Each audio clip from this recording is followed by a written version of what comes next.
"Sir, I'm going to have to ask you to leave." The waiter's voice cut through the ambient chatter of Milano's, the most exclusive restaurant in the city. Marcus Johnson looked up from the menu, his eyes meeting the cold stare of the server standing above him. The restaurant hadn't fallen silent, not entirely, but the weight of sidelong glances from nearby tables was palpable. "Excuse me." Marcus's voice remained calm, measured, a skill he'd perfected over decades of boardroom negotiations. The waiter Timothy, according to his name tag, shifted his weight. "This table is reserved for special guests. I can recommend several other establishments that might be more suitable." The implication hung in the air like smoke. Marcus noticed Timothy's eyes flicker to his worn jeans, the simple button-down shirt he'd chosen specifically for tonight. Then, almost imperceptibly, to his skin. "I have a reservation," Marcus said, placing his phone on the table, the confirmation email clearly displayed. "Marcus Johnson, party of 1, 8 p.m. Timothy's smile tightened. "I'm afraid there must be some mistake. Perhaps you misheard the date."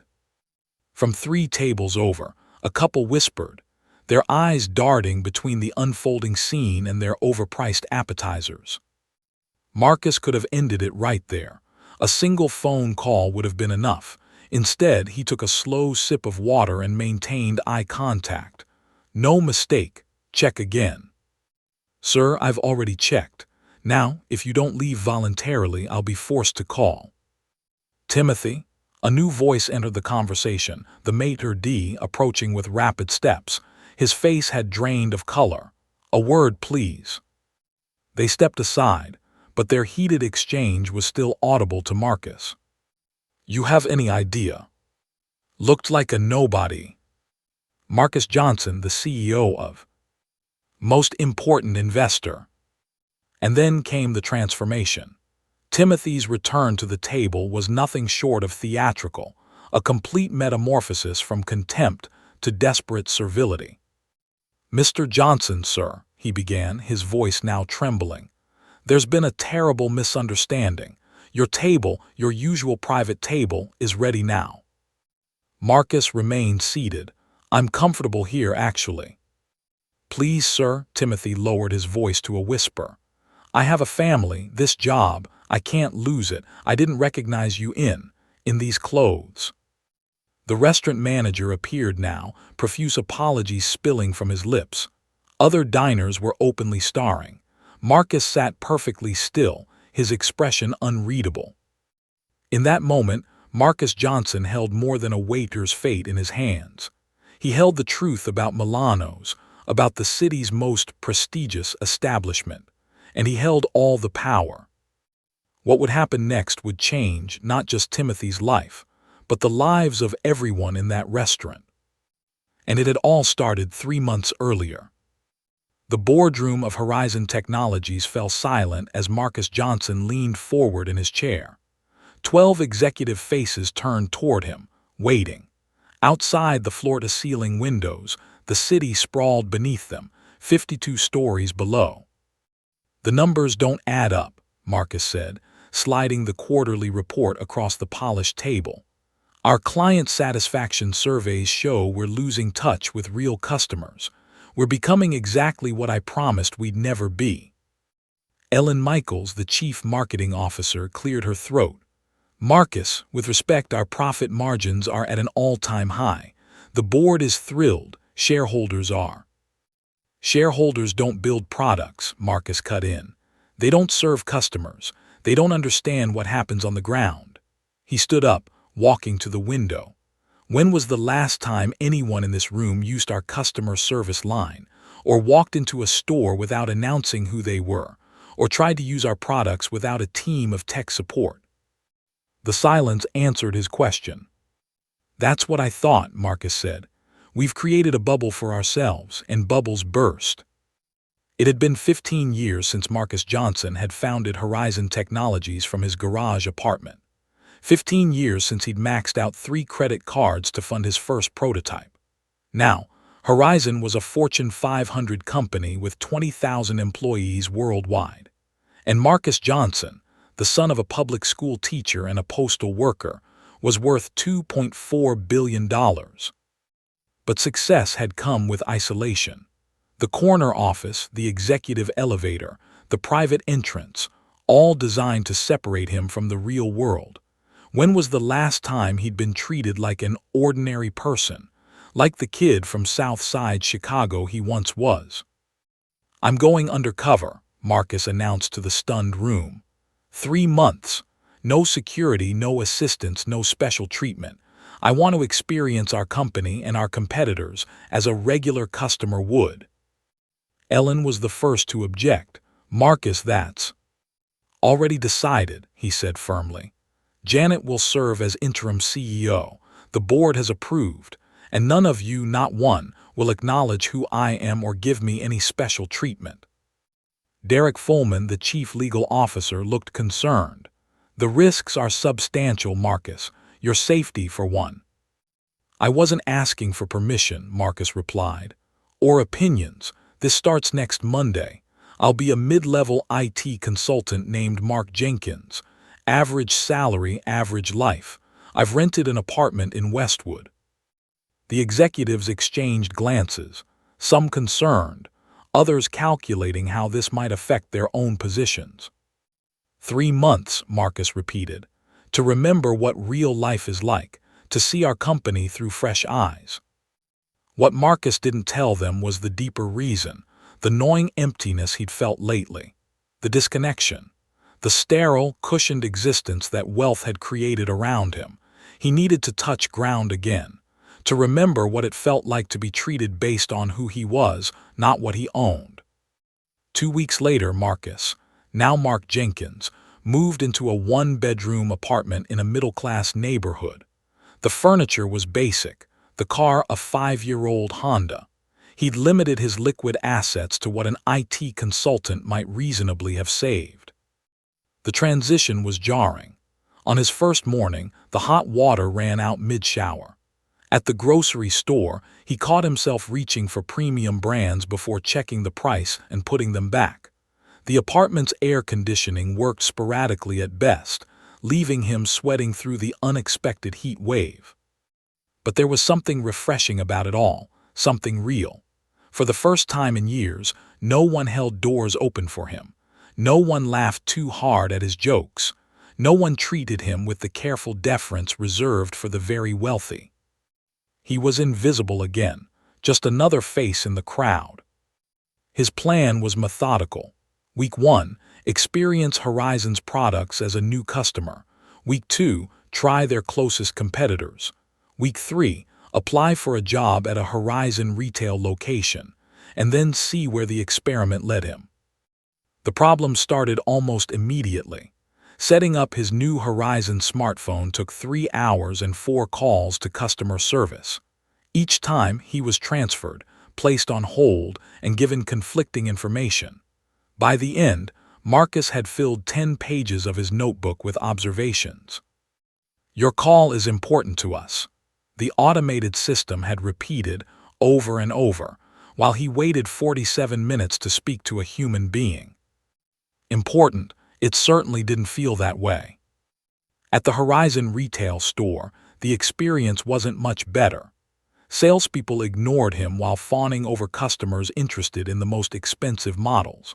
When he finally got assistance, the salesperson seemed annoyed by his detailed questions, pushing him toward an unnecessary service plan instead of addressing his concerns. "Sir, this protection plan is really what most people choose," the salesperson had insisted, despite Marcus declining 3 times. By week 2, testing competitor products, Marcus was alarmed. Their interfaces were more intuitive. Their customer service answered within minutes. Their retail employees were knowledgeable and attentive. But the real eye-opener came in week 3, when he applied for a retail position at Horizon's downtown location. The hearing manager barely glanced at his resume. The training was rushed, more focused on sales targets than product knowledge. And the commission structure explained everything.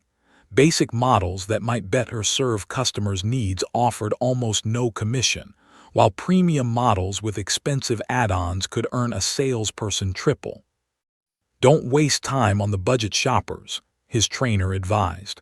Focus on the ones who look like they have money to spend. Marcus wrote it all down. Every policy that prioritized profit over people.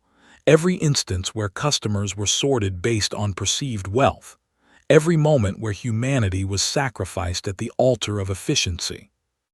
At night, in his modest apartment, he compiled his findings.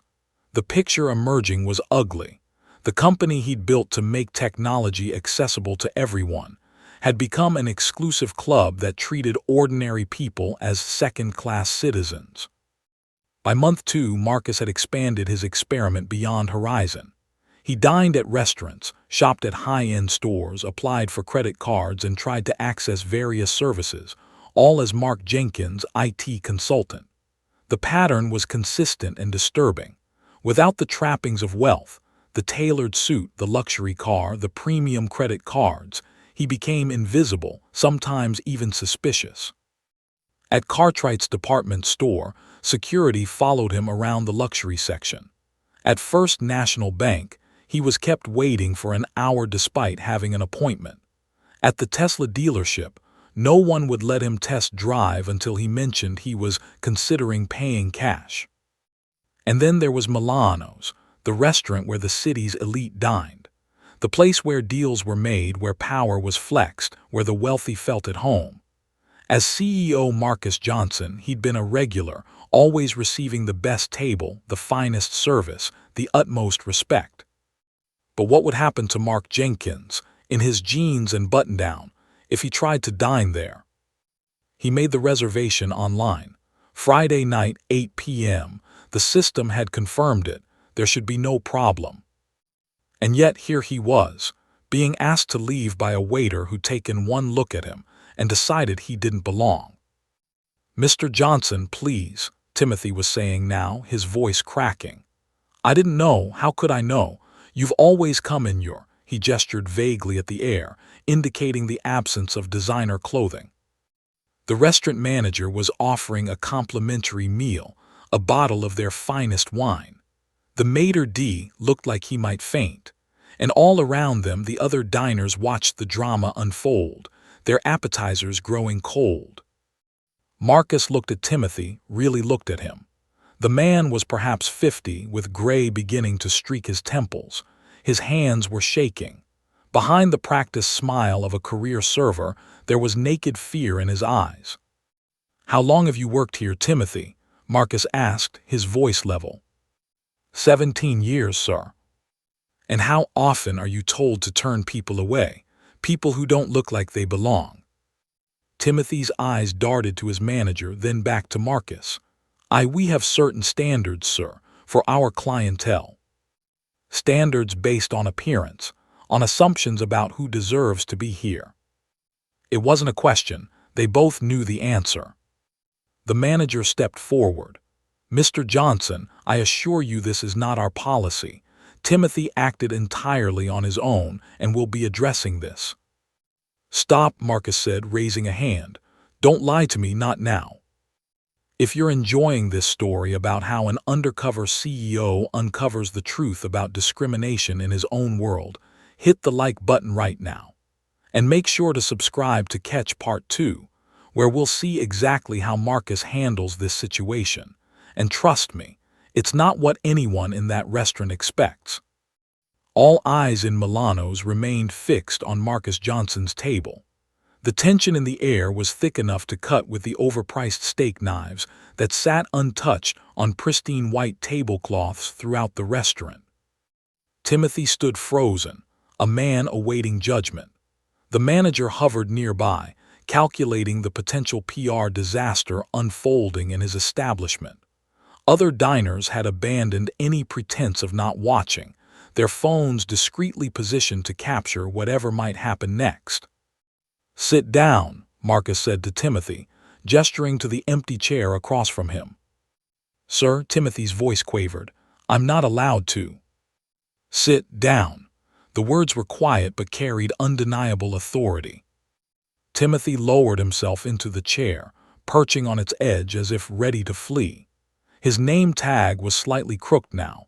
His previously immaculate posture collapsed. Marcus took a slow sip of water, then placed the glass precisely on its coaster. I want you to look at me, Timothy. Not at the CEO you now know I am. Look at the man who walked in here 20 minutes ago. The man you decided didn't belong. Timothy's eyes reluctantly met Marcus's. What did you see? The waiter's mouth opened, then closed. The manager stepped forward, but Marcus raised a hand, stopping him without even looking in his direction. I'm asking Timothy, what did you see when I walked in? A man who didn't meet our dress code, Timothy managed finally. Milano's has no formal dress code. I know because I've been here in everything from a tuxedo to golf clothes. Marcus leaned forward slightly. Try again. A thin sheen of sweat had formed on Timothy's brow, someone who might not be able to afford. I was wearing a $200 button-down shirt and designer jeans. My watch costs more than your monthly salary. Marcus kept his voice level. One more try, Timothy. What did you actually see? The silence stretched for several painful seconds before Timothy whispered, a black man who didn't look rich. A few gasps came from nearby tables. The manager closed his eyes briefly, as if in pain. Thank you for your honesty, Marcus said. Now I have a proposition for you. Timothy blinked in surprise. I don't want you fired, Marcus continued. That solves nothing. Instead, I want you to serve me dinner, the same way you would serve any guest who walks through that door. And afterward, we're going to have a conversation about why what happened today matters, not just to me, but to your restaurant and to society. The manager stepped forward again.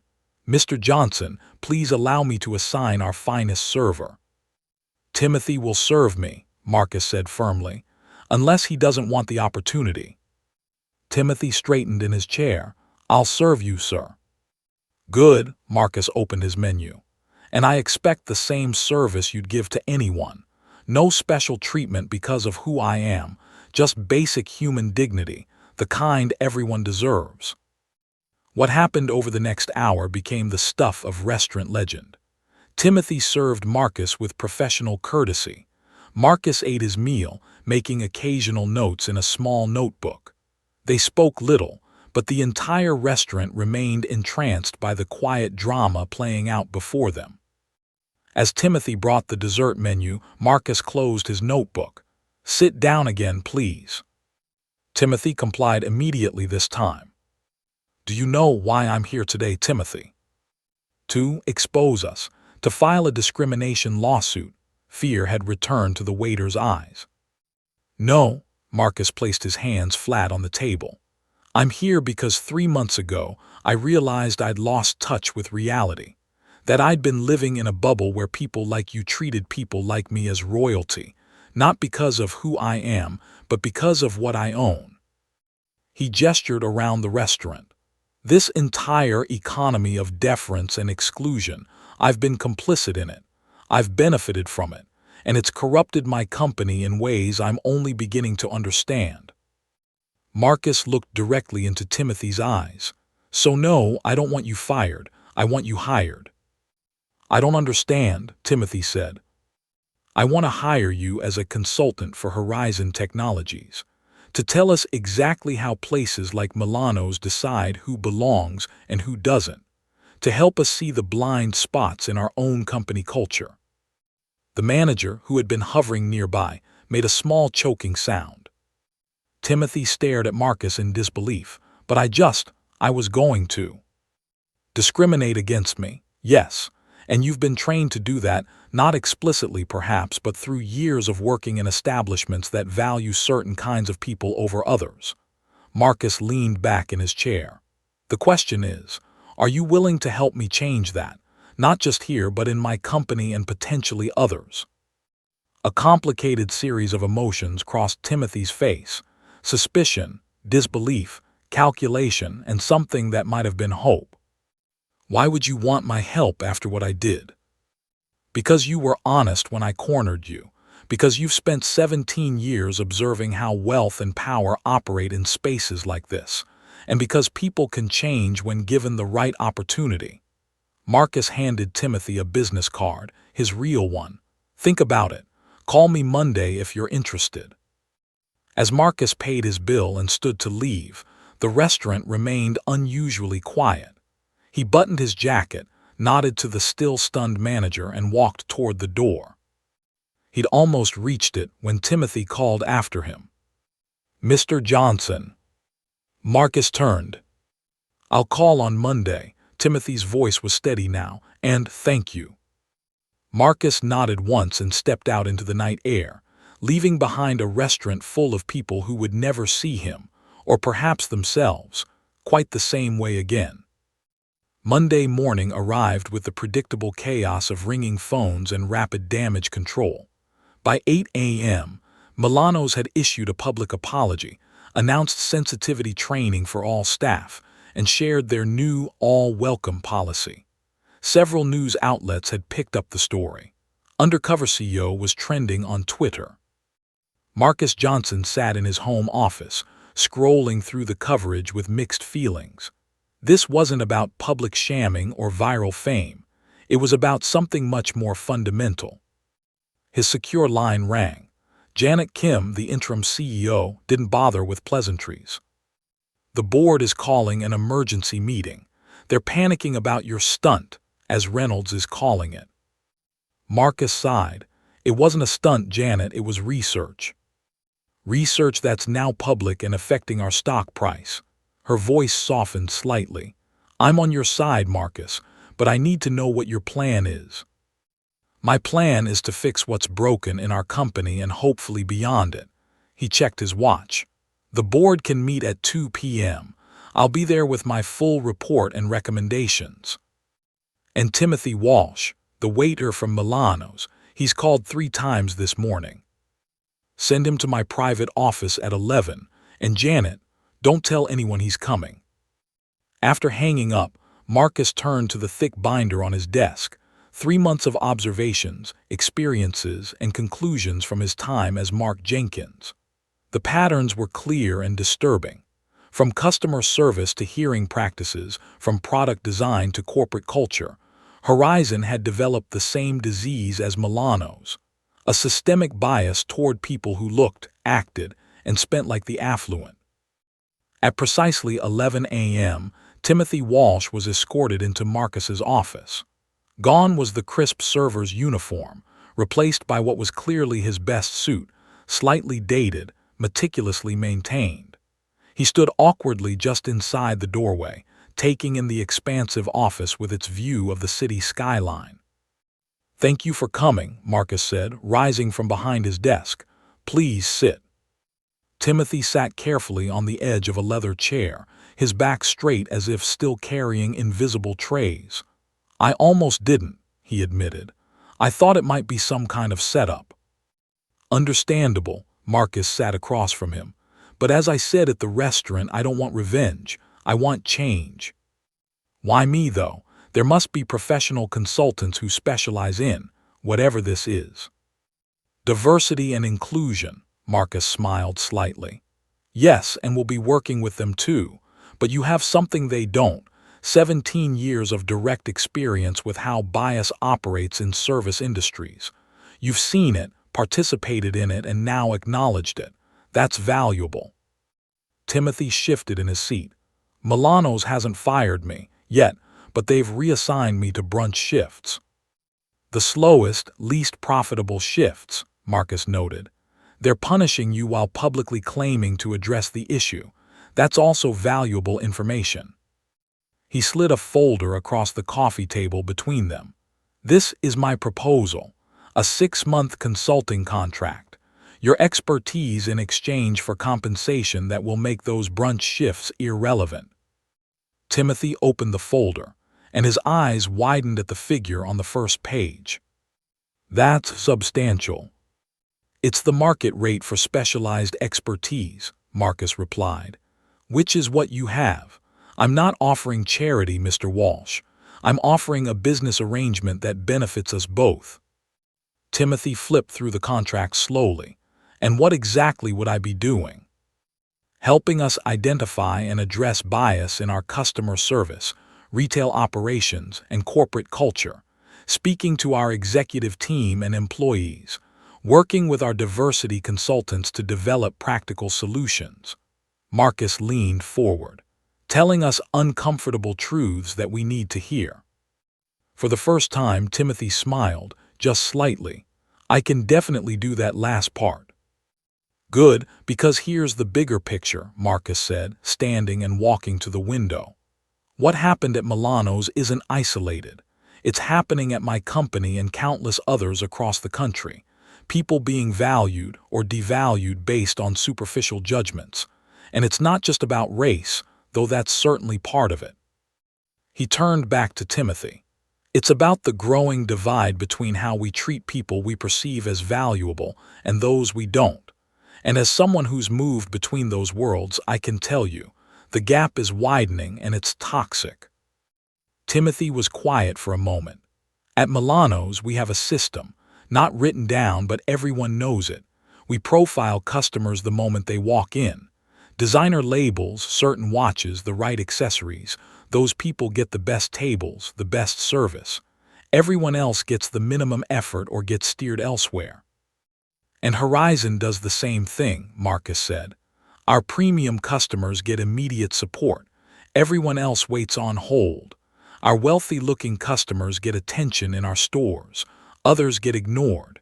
It's Milano's all over again, just with technology instead of food. Timothy tapped the contract. And you think I can help change that? I think you're part of the solution. A solution that starts with acknowledging the problem. The intercom on Marcus's desk buzzed. Sir, the executive team is gathering for the pre-board meeting. They're asking for you.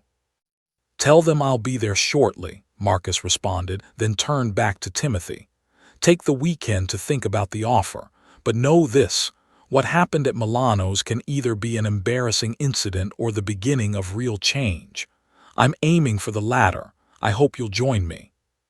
Timothy stood, tucking the contract carefully into his jacket. I don't need the weekend, Mr. Johnson. Milano's was supposed to be my career. 17 years serving people who looked through me while I catered to people who looked down on me. He extended his hand. I'm in. As they shook hands, Marcus felt a weight lift from his shoulders. The board meeting would be difficult. The changes ahead would be challenging. But for the first time in years, he felt like he was truly leading, not just managing assets and maximizing profits, but steering his company toward something better. The executive boardroom fell silent as Marcus entered, Timothy one step behind him. 14 pairs of eyes registered surprise, confusion, and in some cases, alarm. Janet Kim recovered first. Marcus, we weren't expecting a guest. This is Timothy Walsh, Marcus said simply. He'll be joining our senior consulting team, effective immediately, and he'll be sitting in on this meeting. Before anyone could object, Marcus continued. 3 months ago, I told you I was going undercover to experience our company as an ordinary customer. What I discovered was far worse than I anticipated. He placed his binder on the table with a deliberate thud. Our company has developed a caste system. Premium customers get respect, attention, and solutions. Everyone else gets obstacles, delays, and scripted apologies. We've built a business that systematically devalues people based on their perceived worth. Derek Fullman, the CLO, leaned forward. Marcus, while I appreciate your enthusiasm, the board is primarily concerned about the potential legal exposure from your restaurant experience. The optics are problematic and... The optics, Marcus repeated. A black CEO was discriminated against because he wasn't dressed expensively enough, and you're worried about optics. That's not what I... It's exactly what you meant, Timothy said quietly. All eyes turned to him. Excuse me, Derek's tone hardened, and you are qualified to interpret my words because... Because I've spent 17 years watching people like you talk around uncomfortable truths, Timothy replied, his voice steady. You're not concerned about discrimination. You're concerned about public perception and liability. The room fell into stunned silence.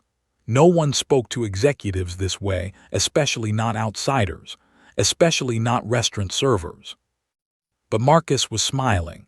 This is precisely why Mr. Walsh is here, to say what needs saying, to challenge our comfortable assumptions.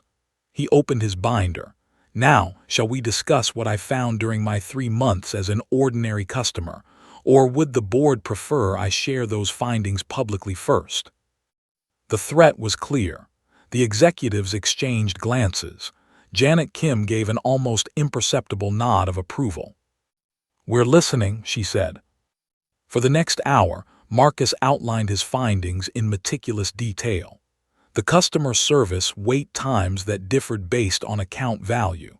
The retail employees trained to prioritize customers who looked affluent. The product features hidden behind premium paywalls. The hearing practices that favored certain backgrounds over others. Throughout, Timothy offered quiet but incisive commentary, pointing out parallels to service industry practices. Together, they painted a picture of a company that had lost its way, that had embraced exclusivity over accessibility. When Marcus finished, Ellen Michaels, the CMO, looked genuinely shaken. I had no idea it was this systemic. We never intended. Intention doesn't matter, Marcus interrupted gently. Results do, and the result is a company culture that contradicts our founding mission. He turned to the final page of his presentation, a comprehensive plan for transformation. This won't be easy or quick. We'll face resistance from within and without.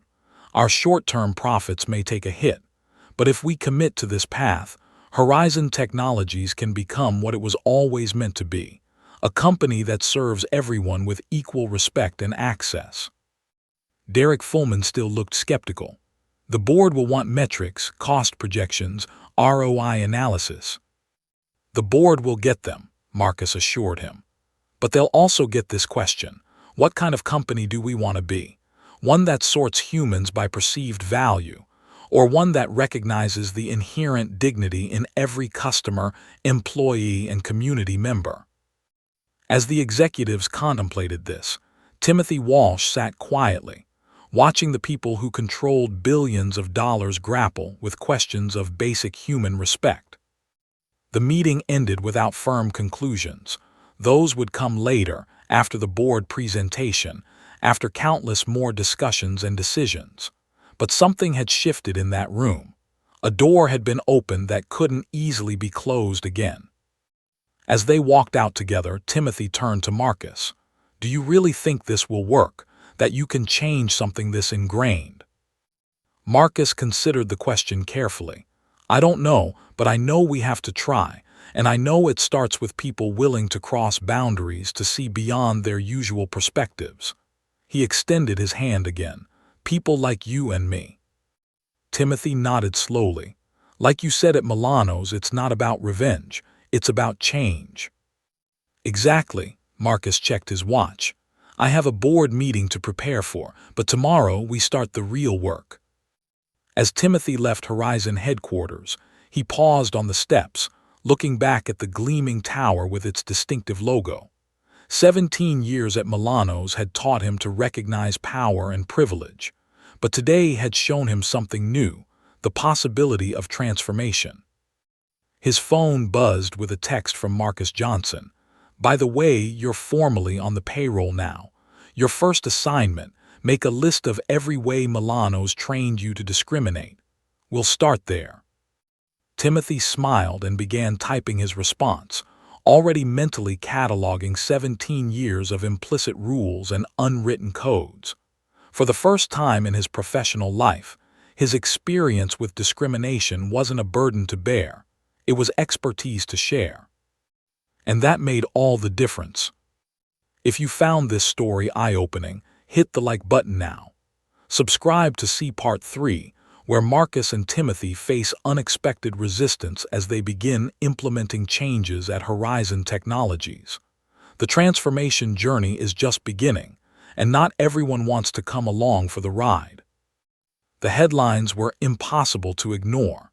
Every major business publication had picked up the story. Horizon CEO goes undercover, UNCOVERS discrimination. Tech billionaire's social experiment, EXPOSES systemic bias. From waiter to WHISTLEBLOWER, how one server landed a corporate consulting gig.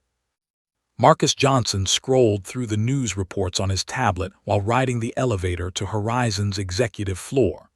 The media narrative had turned this into a feel-good story. The powerful CEO teaching a lesson in humility, the repentant waiter getting a second chance. The reality was far more complex and much less comfortable. As the elevator doors opened, Marcus could feel the atmosphere had changed. Employees who normally barely looked up now watched him pass with undisguised curiosity. Some nodded in approval. Others seemed wary, as if he might suddenly pull off another disguise. Janet Kim was waiting in his office. "The board approved your proposal," she said without preamble, 7-4 with 2 abstentions. "Closer than I'd hoped," Marcus replied, setting down his briefcase. Reynolds, Michaels, Chen, and Davidson voted against. "They think this is a publicity stunt that will damage shareholder value." Janet handed him a folder. "These are their formal objections. The language is pointed." Marcus skimmed the document. Behind the corporate jargon lay a clear message. This was reckless, unnecessary, and potentially destructive to the company they'd built. And the abstentions. Fullman and Park, they're waiting to see which way the wind blows. Janet sat down across from him. "Marcus, you need to understand something. Half the board thinks you've lost your mind. The other half thinks you're a genius. No one knows which half is right." Before Marcus could respond, his assistant's voice came through the intercom. "Mr. Johnson, Mr. Walsh is here for your 9 a.m. Timothy entered looking transformed. Gone was the tired server in an ill-fitting suit. Instead, he wore tailored business casual attire, his posture relaxed but confident. The week since their boardroom introduction had clearly been eventful. "The diversity consultants have been bringing me up to speed," Timothy explained when Janet commented on the change. "Apparently, I needed to present appropriately for the corporate environment." "And do you?" Marcus asked. Timothy smiled slightly. "Let's just say I've learned to code switch in both directions now." The three of them moved to Marcus's conference room, where a presentation was already set up. Timothy took control with surprising authority. "I've identified 7 critical intervention points," he began, displaying a diagram of Horizon's customer journey. "These are moments where bias is most likely to enter the system." For the next 30 minutes, he outlined with clinical precision exactly how discrimination operated within Horizon's processes, from the algorithms that prioritized service tickets to the subtle visual cues in marketing materials that signaled who the ideal customer was. "The most insidious problem is the feedback loop," Timothy explained. "When you prioritize wealthy-looking customers, they give better satisfaction scores, which reinforces the behavior. Meanwhile, everyone else gets worse service, gives lower scores, and the cycle continues." Janet looked troubled. "These are the exact metrics we use for employee evaluation and compensation." "Exactly," Timothy nodded. "You've built discrimination into your incentive structure, just like Milano's did with our tip distribution system." Marcus had been quiet taking notes. Now he looked up. "And your proposed solutions?" Timothy changed slides. Phase 1, blind customer service routing. No account value indicators visible to service reps. Equal queue management regardless of customer status. "Revenue impact?" Janet asked. "Short-term negative," Timothy acknowledged. "Premium customers will notice decreased priority, but long-term, we project increased loyalty across all segments as service quality equalizes. The presentation continued with similar recommendations across every customer touchpoint, each challenging established practices that prioritized high-value customers over others. "This is revolutionary," Janet said when Timothy finished, "and potentially destabilizing." "It's necessary," Marcus countered, "and we're going to implement every recommendation, starting today." As they were wrapping up, Marcus's phone buzzed with a message. His expression darkened as he read it. "What is it?" Janet asked. "Reynolds has called an emergency executive committee meeting, without me." Marcus stood abruptly. "It seems the revolution faces its first counterattack." Down on the 47th floor, 8 of Horizon's senior executives had gathered in a conference room. Ellen Michaels, the CMO, was speaking. "Can't let this social justice experiment derail everything we've built. The Marcus I know is rational, strategic. This new Marcus is being driven by personal feelings, not business sense." Derek Fullman nodded. "The legal exposure alone is concerning. By publicly acknowledging these so-called biases, we're practically inviting class action lawsuits." The door opened. Conversation stopped as Marcus walked in, Timothy and Janet following close behind. "Please, don't let me interrupt," Marcus said mildly, taking a seat at the table. "I believe Ellen was explaining how my dedication to treating all customers equally is irrational and driven by feelings." The tension in the room was palpable. Ellen straightened. "Marcus, we're concerned about the pace and scope of these changes. The potential disruption is necessary," Marcus finished for her. "And let me be clear, this isn't optional. It isn't up for debate, it's happening." He looked around the table, meeting each person's eyes. "I founded this company to democratize technology. Somewhere along the way, we lost that vision. We became exactly what we claim to be disrupting, an exclusive club that treats people differently based on their perceived value." Derek leaned forward. "Marcus, no one's arguing against equality in theory, but the practical realities of implementing these changes all at once are complex." "Yes," Timothy interjected, "but not impossible and certainly not optional." Ellen's expression hardened. "With all due respect, Mr. Walsh, you've been here 1 week. Some of us have dedicated decades to building this company." "Building it into what?" Timothy asked quietly. "A place that replicates the same biases I enforced at Milano's, just with better technology." Before Ellen could respond, Marcus stood up. "This meeting is over. The changes are happening. You can help lead them or you can leave. Those are your options." As the executives filed out, Marcus caught Janet's eye. Her slight nod told him what he needed to know. The battle lines were being drawn. The war for Horizon's soul had begun. If you're invested in this story of corporate transformation and want to see if Marcus and Timothy can truly change Horizon's culture, hit the like button now. Subscribe to catch the final part where we'll see who wins this high-stakes battle for equality and what it ultimately costs both men to fight for what's right. 6 months later, Marcus Johnson stood at the window of his office, watching the city lights flicker on as dusk settled. Behind him, Timothy Walsh was reviewing the quarterly results on a tablet. "Customer satisfaction up 17% across all demographics," Timothy noted. "Wait times for standard service down 83%. And the numbers for underserved communities are even better." Marcus turned from the window with a slight smile. "And our premium customers?" "Initial dissatisfaction has leveled off.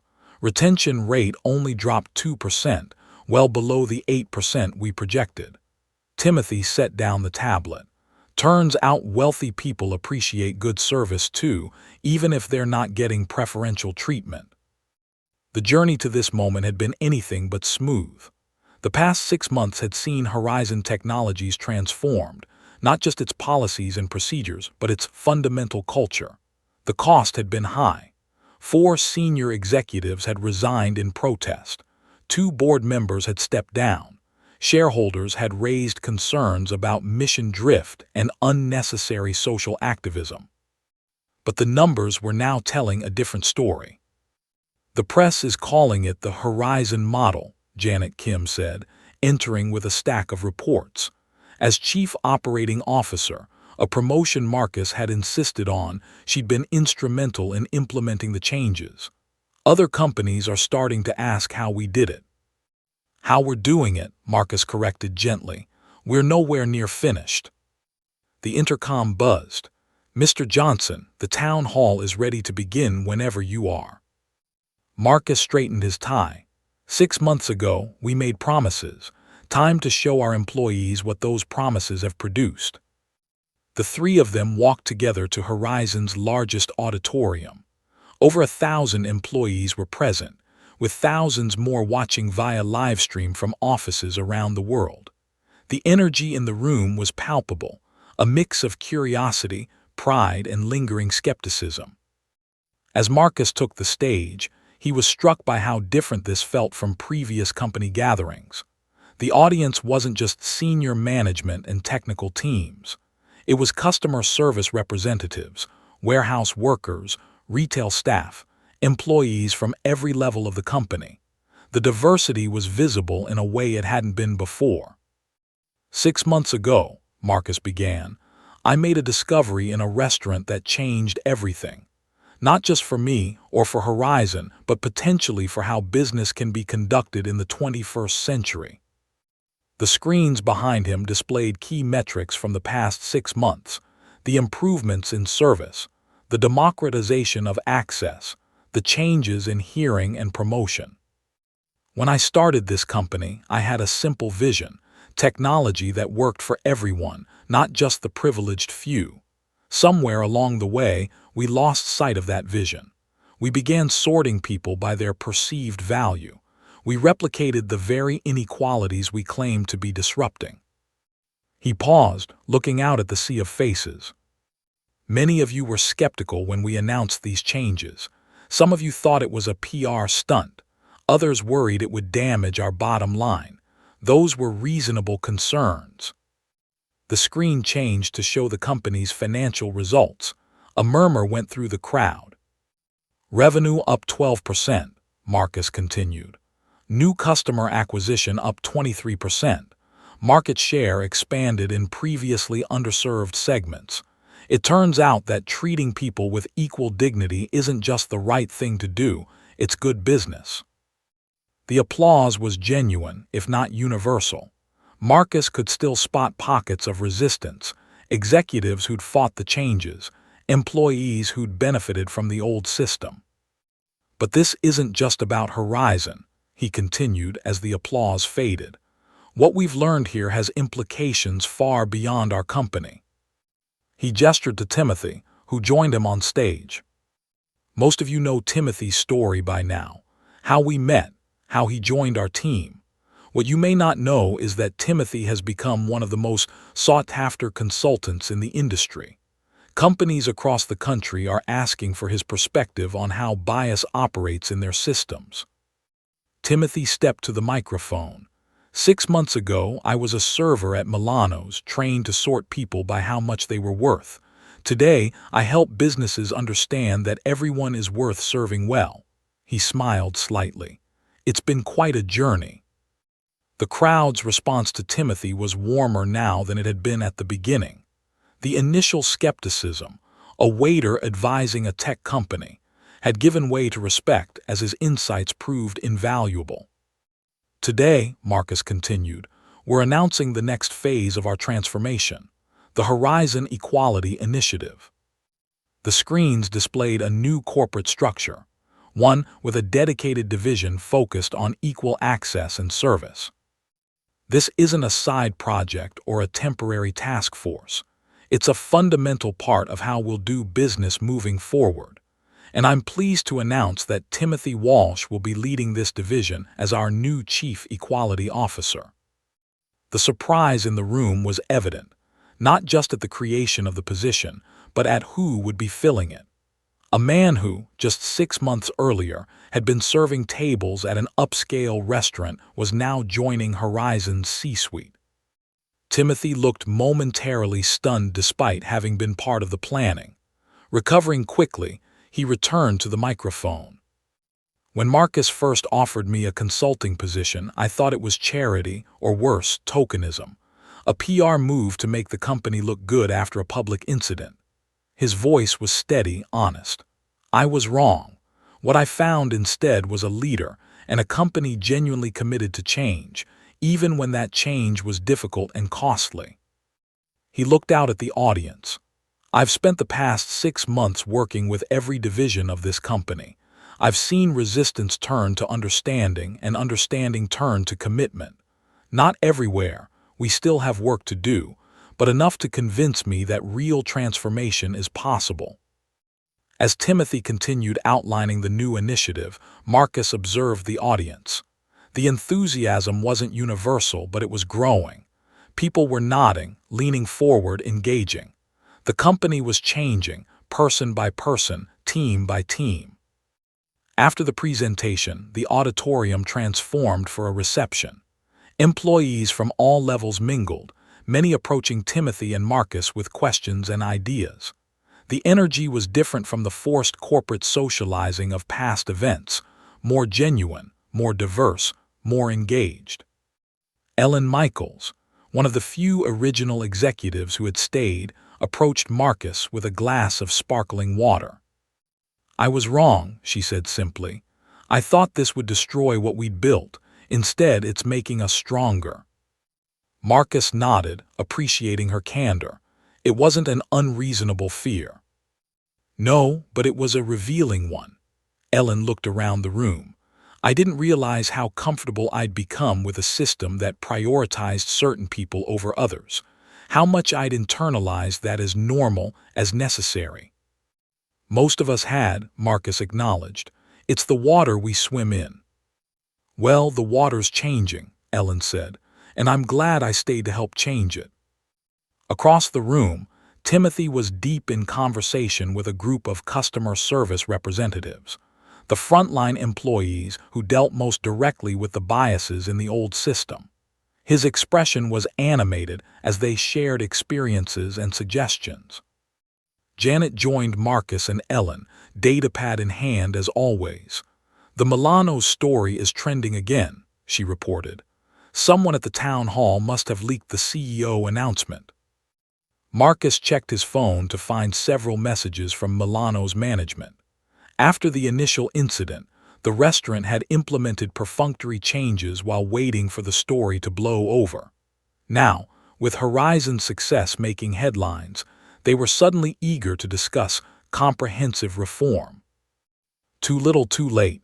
Janet asked, nodding his expression. "Maybe not," Marcus replied thoughtfully. "Timothy's been saying we should create a certification program for service businesses committed to equal treatment. Perhaps Milano's could be our first test case." The reception continued for another hour, the energy in the room never flagging. As it wound down, Marcus found Timothy by the windows, looking out at the city below. "Having second thoughts about the promotion?" Marcus asked. Timothy shook his head, processing it. "6 months ago, I was serving overpriced wine to people who barely saw me. Now I'm here." He turned to face Marcus. "Why me? There must be dozens of diversity executives with more experience." "Experience in traditional programs, yes," Marcus agreed. "But you have something they don't, first-hand understanding of how discrimination operates in everyday interactions, how it's enforced through subtle signals and systems. That knowledge is irreplaceable." And the board approved this, a waiter-turned-consultant joining the C-suite. The board saw the same data everyone else did. Marcus smiled slightly. "It's amazing how financial results can change perspectives." As the last employees departed, Marcus, Timothy, and Janet remained, discussing next steps for the initiative. The challenges ahead were substantial. Expanding the model to other divisions, other regions, dealing with international markets where different biases operated, maintaining momentum as the initial excitement faded. "We should document everything," Timothy suggested. "Create a playbook for other companies wanting to make similar changes."